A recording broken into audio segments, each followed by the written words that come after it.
Halo semuanya, perkenalkan saya Evania. Pada podcast kali ini saya akan menceritakan cerita menarik yang berjudul Hari Minggu Jojo. Hari Minggu kemarin menjadi hari yang menyenangkan bagi Jojo. Dia pergi menghadiri pernikahan saudara sepupunya sehingga akhirnya ia dapat bertemu dan berkumpul kembali dengan saudara-saudaranya. Di sana mereka saling bercerita dan berbagi pengalaman yang menurut Jojo sangat menarik dan dapat menjadi pembelajaran bagi dirinya sendiri. Jadi saudara sepupunya yang menikah bernama Dodo. Dodo adalah salah satu saudara sepupu terdekatnya sehingga Jojo sendiri mengenal seperti apa Dodo itu. Ia percaya bahwa Dodo adalah pribadi yang setia dan berkomitmen dalam segala hal di kehidupannya. Pada pernikahan Dodo kemarin di gereja Katolik, ia percaya bahwa Dodo dan istrinya akan mewujudkan pernikahan yang dikehendaki oleh Tuhan. Keluarga Dodo sendiri merupakan keluarga Katolik yang taat dalam ajaran gereja Katolik dan mewujudkannya dalam kehidupan sehari-hari. Maka tak heran kehidupan keluarga Dodo sangatlah sejahtera dan bahagia. Semua anggota keluarga saling mendukung satu sama lain dan mewujudkan tanggung jawab masing-masing. Jojo sendiri memandang keluarga Dodo sebagai gereja kecil yang penuh akan cinta kasih. Pesta pernikahan saudara sepupunya itu berjalan lancar dan penuh kebahagiaan. Setelah acara pernikahan di gereja, keluarga mereka pindah ke sebuah restoran untuk makan-makan. Sajian makanan bertema kuliner Nusantara. Ada satu makanan yang menarik perhatian Jojo, yaitu burger tempe.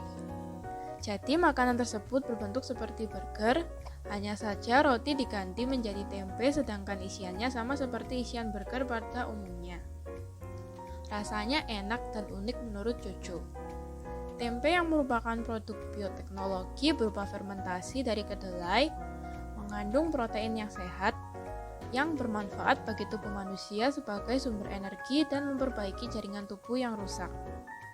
Menurut Jojo, burger tempe ini menjadi modifikasi makanan tradisional yang menarik dan berpeluang besar untuk disukai masyarakat, terutama karena penampilannya yang menarik.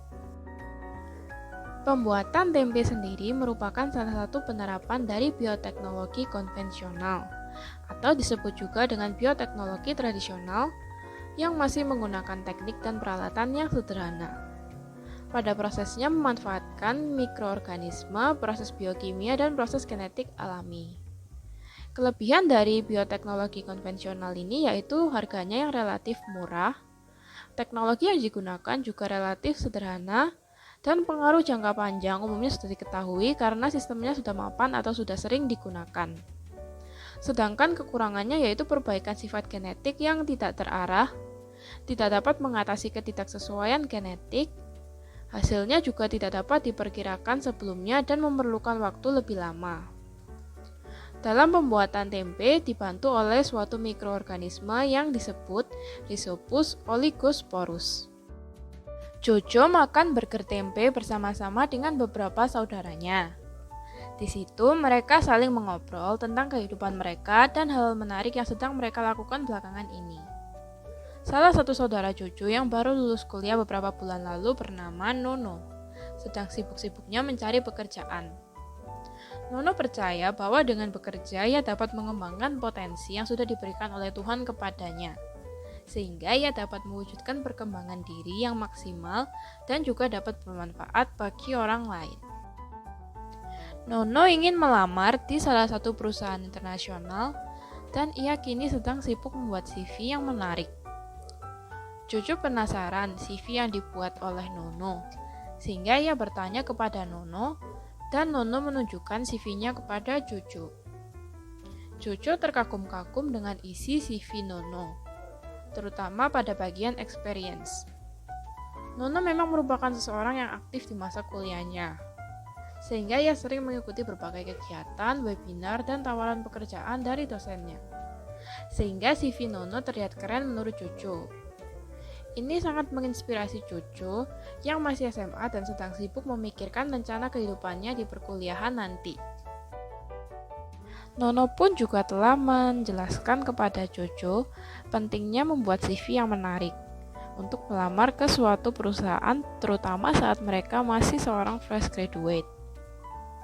CV yang menarik dapat meyakinkan perusahaan bahwa kita mempunyai keterampilan yang dibutuhkan untuk melakukan pekerjaan yang kita inginkan di dalam perusahaan tersebut. Nono pun juga telah menjelaskan kepada Jojo pentingnya membuat CV yang tidak hanya lengkap dan menarik, melainkan juga mempunyai desain yang bagus dan mudah dipahami oleh sang perusahaan. Sehingga dengan membuat CV dengan informasi dan desain yang menarik akan memperbesar peluang seseorang untuk diterima di dalam suatu perusahaan. Hari Minggu Jojo sangatlah menyenangkan.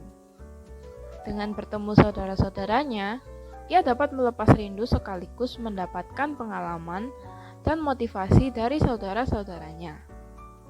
Sekarang ia sangat bersemangat untuk dapat mewujudkan cita-citanya sebagai seorang dokter. Ia ingin jadi orang sukses seperti saudara-saudaranya nanti, dan ia berharap saat nanti ia bertemu lagi dengan semua saudaranya, ia dapat dengan bangga menceritakan hasil dari kerja kerasnya. Sekian cerita hari Minggu Jojo, semoga dapat menghibur dan bermanfaat bagi kita semua. Sampai jumpa lagi.